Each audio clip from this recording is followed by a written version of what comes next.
என் துக்கம் முடிந்து என் வாழ்க்கையில் ஒரு வெளிச்சம் வருமா என்ற கேள்வியோடு இருக்கும் ஆத்மாவே, இன்று கர்த்தர் உங்களுக்கு சொல்லுவது ஏசாயா 60:20. உன் துக்க நாட்கள் முடிந்து போகும்.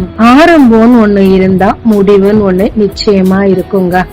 வாழ்நாள் ஃபுல்லா துக்கத்தையே அனுபவிச்சுட்டு இருந்து இனிமேல் நமக்கு வெளிச்சம் வர, இன்பம் வர வாய்ப்பே இல்லைன்ற சூழ்நிலை இருக்கலாம். ஆனால் நம் தேவன் நமக்கு துணையாய் இருக்கும் போது நிச்சயமாய் நம் வாழ்க்கையில் வெளிச்சம் உதிக்குங்க. சாரால் சொன்னாங்க, எனக்கு வயசாயிடுச்சு, இனிமேலும் எனக்கு இன்பம் இருக்குமோன்னு சொல்லி. ஆனா அவங்களுக்கும் கர்த்தர் சொன்ன பிரகாரமாக குழந்தை பிறந்தது. அவங்களோட மலடி என்ற அந்த காரியம் அவங்கள விட்டு போயிற்று. ஜாதிகளின் தாய் என்று பேருக்கு ஏத்த மாதிரி அவங்க ஆசீர்வதிக்கப்பட்டாங்க. யோசேப்பும் காரணம் இல்லாம பொறாமையினால படாத பாடுபட்டார். நண்பர்களுக்கெல்லாம் உதவி செய்தார். ராஜாட்ட போய் சொல்லுங்கன்னு மறந்துட்டாங்க. 2 வருஷம் சிறைச்சாலையிலேயே. ஆனா முடிவு வரும்னு அவர் நம்பாத ஒரு நிலையில ஒரே இரவுல கர்த்தர் அவருக்கு ஒரு முடிவை கொடுத்தார். இந்த முறை சொப்பனத்தை ராஜாவுக்கு கொடுத்தார். அடுத்த செகண்ட் அவரு ராஜாசனத்துல உட்கார்ந்திருந்தார். அவர் துக்க நாட்கள் முடிஞ்சு போச்சு. இருளான அவருடைய வாழ்க்கையில வெளிச்சம் உதித்தது.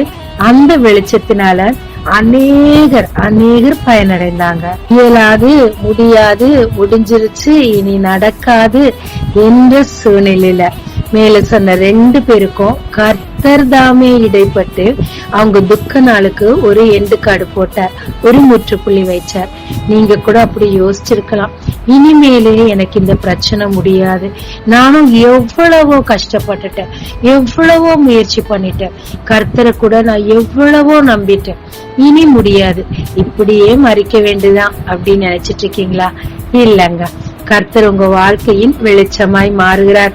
அவரே உங்களுக்கு நித்திய வெளிச்சமாய் இருந்து உங்க துக்கத்தின் நாட்களுக்கு ஒரு முற்றுப்புள்ளி வைத்து சுகமான வாழ்க்கைக்கு நேராக உங்களை நிச்சயமாய் நடத்துவார்.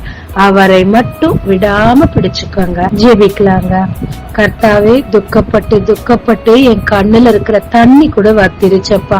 எனக்கு நம்பிக்கையே இல்ல ஆண்டவரே, என் வாழ்க்கையில் விடிவு வருவனே. ஆனா உண்மை நம்புகிறேன், இன்னும் உண்மை நம்புகிறேன். என் வாழ்க்கையின் எல்லா துக்கத்தையும் முடித்து என் வாழ்க்கையிலும் வெளிச்சம் கொடுத்து இன்பமான வாழ்க்கை, சுகமான வாழ்க்கை தருகிறீர் என்று உம் நாமத்தில் நம்புகிறேன். இயேசு மூலம் பிதாவே, ஆமென். இந்த நாளில் உங்களை ஆசீர்வதிக்கும் ஜீசஸ் விஷன்.